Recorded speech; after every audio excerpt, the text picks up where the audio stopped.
Hello, my name is Martina and I'm a tutor with the ETB Adult Education, and today I'm going to make a posy out of flowers, and hopefully it's something that you will try at home. I'll start with the materials, what we're going to use.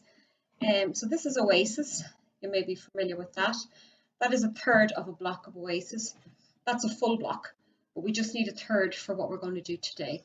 So that's soaked. To soak it, you just fill a basin of water and put it on top and it'll sink down. It only takes maybe 15 seconds. It doesn't have to be soaked overnight or anything like that. This is a plastic posy dish. Anchor tape, that's to secure the Oasis. Scissors, of course. And I also have some wire. I'll be using that to wire some of the roses, and I'll talk you through that when I get to that point.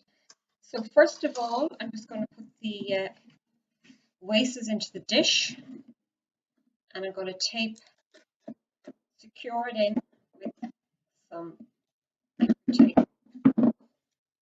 So one piece just going across the top should be plenty. I apologize, I'm a bit awkward. I have a thumb injury. So just one piece going across like that should be fine. It'll hold it in place. I'm just going to adjust that because I don't know if you, yeah, that's better. You can see what I'm doing. Okay, so that's secure. Now, for all flower arrangements that I do, I always start with the foliage. The reason being, you can map out your shape with the foliage, so you're going to stick to the shape more so than if you just randomly put it in as you go along. So for this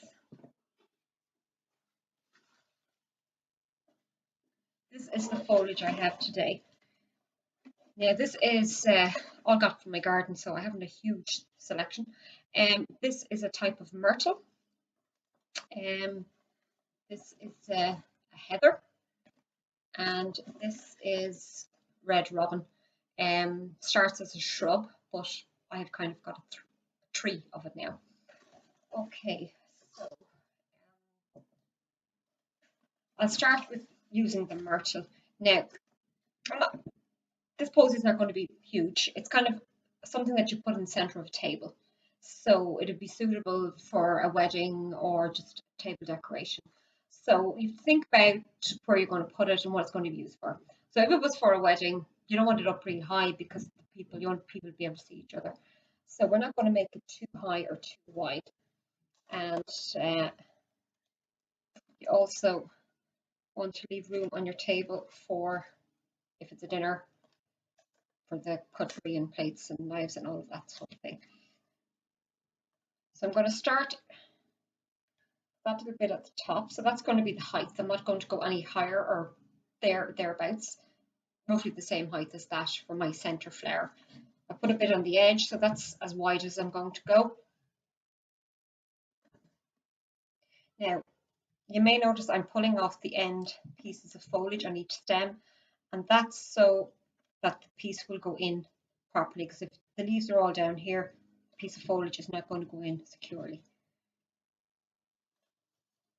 Also, another thing about cutting foliage or cutting flowers, if you cut at an angle, it makes a point, and then the stem will go in easier as well. So I'm going to put 4 bits on each edge to mark out the size. Now, another tip is when you're putting in your foliage, if you go at an angle, so you go like that because it flows down and gives better coverage. You're not going to see the plastic dish because the plastic dish is not part of your arrangement. You want to cover that up. I'll just put another piece in here. Okay, so that's your four pieces and your bit at the top, and that's your basic shape. So now you're going to fill in with foliage in between all of those and some on the top. You're not going to pack it completely because you have to leave room for your flowers. This part is just to give you your shape, and then you will add in the rest as you go along.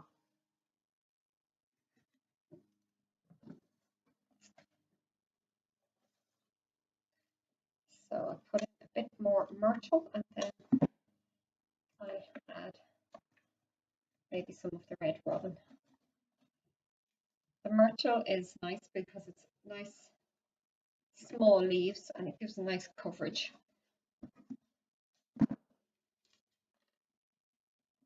Okay, so you see, I'm beginning to fill in the edges.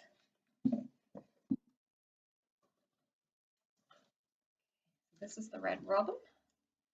Now, these are bigger leaves, so you don't want to use too much of that because it's a small enough posy and you don't want the leaves of the red robin to take over from the flowers. So keeping it around the edge and low down. And again, I'm going in at an angle so that it flows downwards rather than upwards.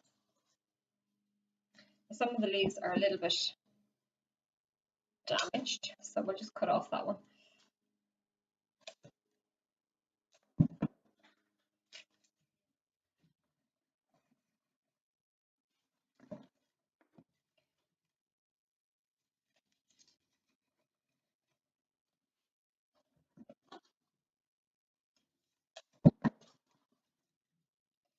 Off those end leaves so that the stem will go in.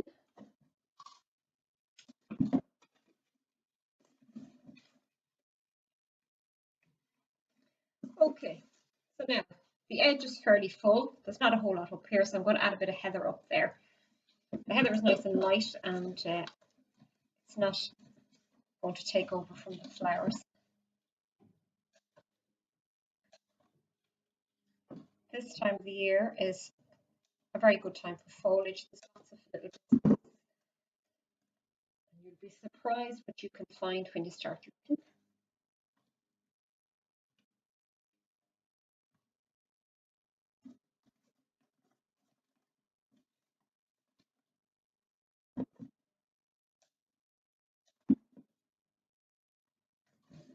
I'm turning it around just so that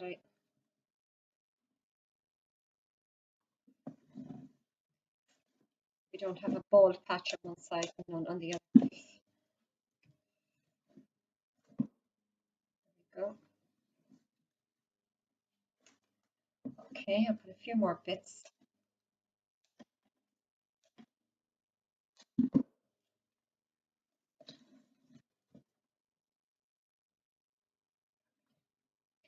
That's a nice light bit, so that can go up a little bit higher because give a nice light effect to the arrangement and it's not going to take away from the flowers.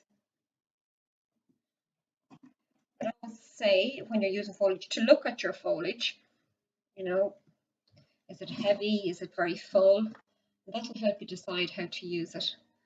Because if I had all the red robin on top here, it would look very heavy and it would cover up the flowers and we don't want that. Okay, so there's enough in that now to start with. There's a nice coverage. There's still plenty of oases to be seen, but we need to leave space for flowers and we can fill that in as we go. Now, the flowers I have today, I have some roses, nice pink roses. I have some spray carnations, pink spray carnations. Now, there's large carnations you can get as well. These are spray because there's lots of flowers on one stem. But the large carnation is just one big flower on a stem. So these are called spray carnations. And I have some white daisy chrysanthemum. It's one of my favorite flowers. It's just so simple and pretty. I love it. And it's that's what you call kind of a filler flower. Your roses are going to be your main flower because they are the more expensive flower and they're the ones that you want to show off the most. The chrysanthemums are more of a filler flower. Okay, so when using roses, particularly for an arrangement, it's good to wire them. The reason being that, I'm just going to trim that rose, the heads on the roses tend to droop. Now they're not dead, but they look dead because they're heavy and they fall over. We use them in oases, not so much in a bouquet. So therefore we wire. Now those leaves can be left on because they look quite nice. Okay, so this is what you call a stem wire. I'll talk more about wire at another stage, But for now, if you can see, I'm going to go into the head of the rose, just there at the base. It's kind of a bulbous point. I'm going to push it in just about that much, just roughly 1/2 centimetre. Now, it's a bit awkward with my bandaged thumb, but anyway, so we'll push it in. Yep, just a tiny bit. So it's secure. Okay, so that's what it looks like then. And now we're going to wind the wire down the stem. Okay, so I'm going to wire all the roses for this posy, so they'll last longer and they'll look better for longer as well.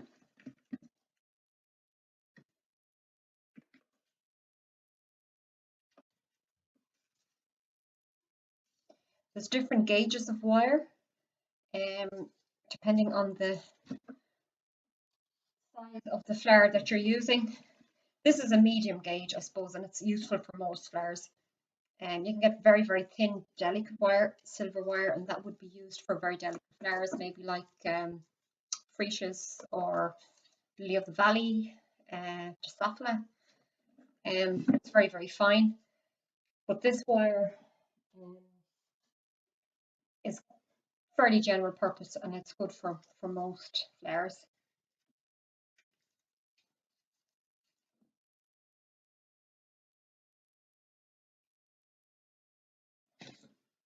And 5 roses. It's always good to use uneven numbers in flowers because it's easier to get to balance. And that's not to say that you have to all the time, but it's just a rule. Usually it's 3s, 5s, 7s. But as you make more flowers and get used to the rules, then you can break them. But you need to know them first. Okay. So I'm going to wire that down. Right, now I'm going to choose this one for the center. It's nicely open, not too open, and it's nice and upright. So again, I'm cutting it at an angle.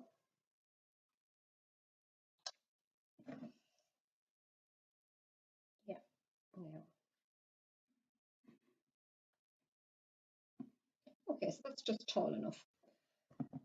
Now the other ones I'm going to put in, this flower is going to be your tallest point.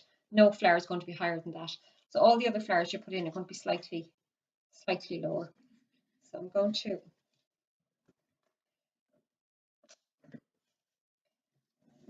put all the roses in. So I'm sort of slanting them in that way because they give it a better flow. So I put them in straight down. It doesn't give the same posy effect that you want.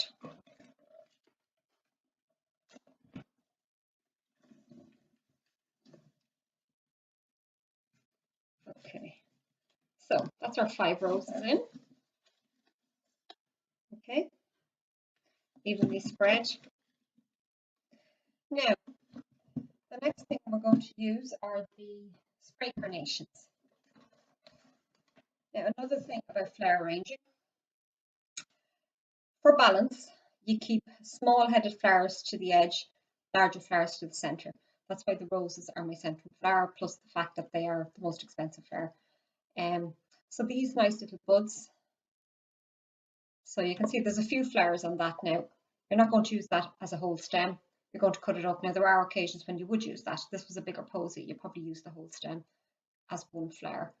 That one's a little bit gone off, so we won't use him. We'll take off these.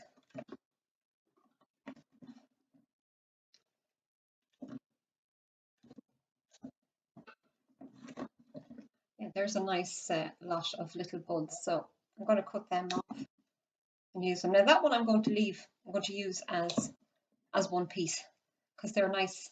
They're small enough to do that. They're not too big. Again, you're going to go around the edge and you're going to keep it the same length as your foliage. If it's slightly longer, that's okay. But you use your foliage that you've already put in as a guide. There's another nice bud. So keep the smallest ones to the edge. That one I'm going to put here because again it's a nice light bud. It's just going to add lightness. It's not going to be too heavy or take away from the balance of your arrangement. So I'm going to go around the edge with these, always cutting at an angle. And for these as well, you're going in at a stance. You're kind of coming up like that. You're keeping it close to the base.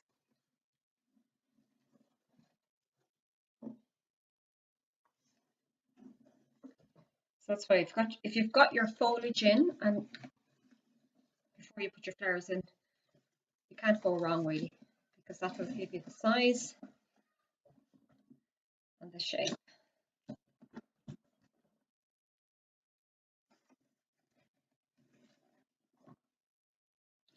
So I keep turning it and keep adding. Okay, put one more in here. I'll leave those. No, I won't. I'll put that.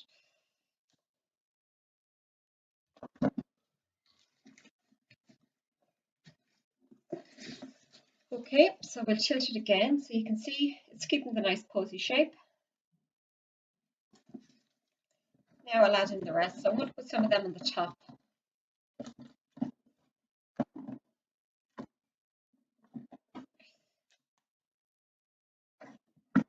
Now if they're light and small, it doesn't matter if they come up slightly bigger than the roses because again, they're a small head on them, so they're not going to make the roses disappear. So they're nice and light. Now some of these other ones I'm going to put in a little deeper. And when you're putting your flowers and foliage in, you need to push them well in because otherwise they'll fall out and they get moved around.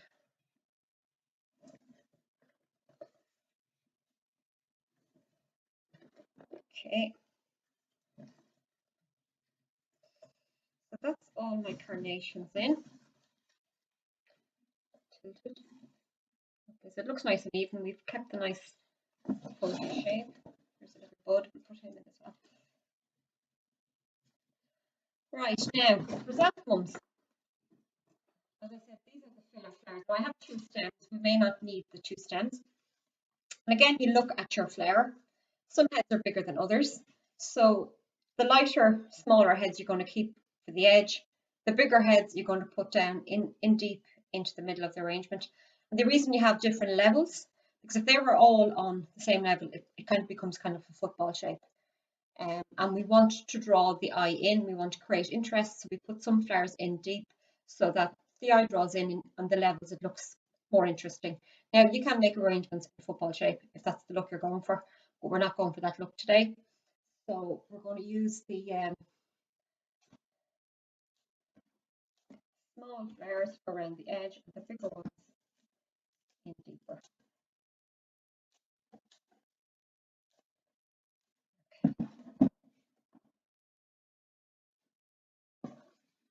So you're trying to position them kind of in between the spray carnations as best you can. I'm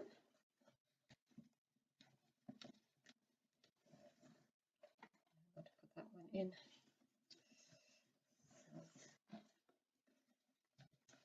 A few of these then in the top. And I'm pushing them down so that they give good coverage. They'll cover up the oasis and they will also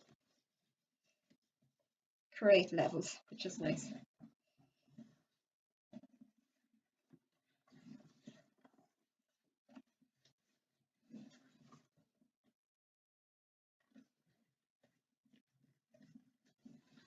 Okay, so I think it needs a little bit more, not a huge amount.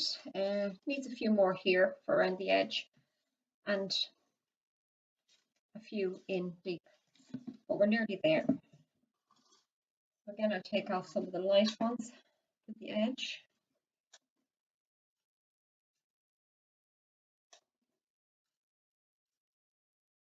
The deeper ones, the bigger ones, to fill in the gaps.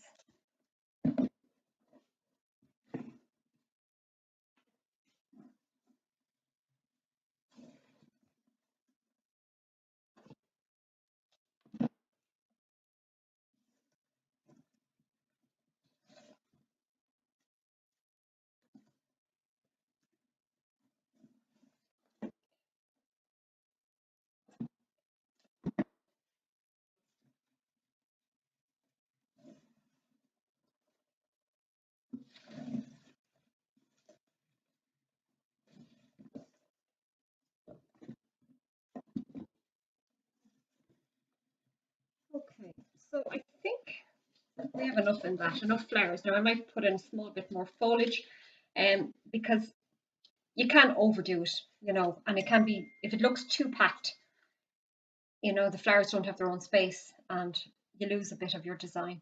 So I think we have just about right there. Now I do have a little bit of twig I'm going to add just to show you. Again, it's nice, it's very, very light, it's very fine. So it just adds a little bit of a rustic feel and adds a little bit of lightness to the arrangement.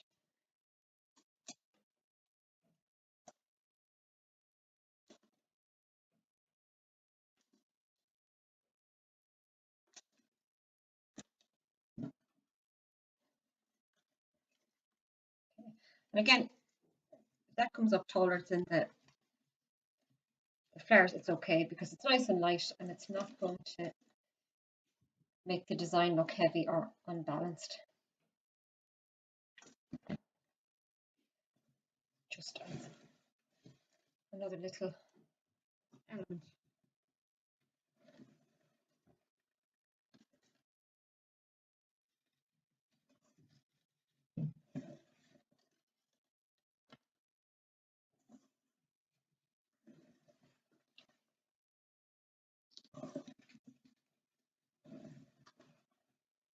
Keep turning it as you're putting in, then you're not going to have one side more full than the other. Okay, so I'm just having a quick look now. There's room for a little bit more foliage because I can see some oasis and I don't want to see oasis. So this is just filler foliage. So this is going to go in, they're going to be small pieces and they're going to go in deep because they're not really part of your design. They're just filling in the foliage. There. There.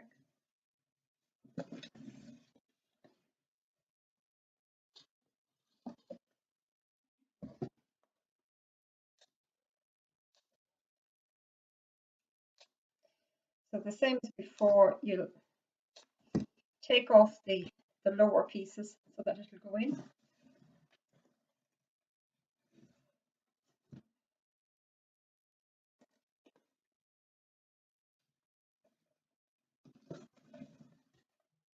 And their purpose is just to cover the oasis. You're not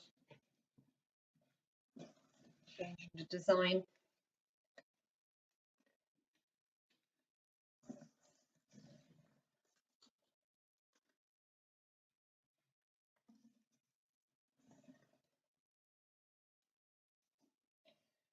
Okay, so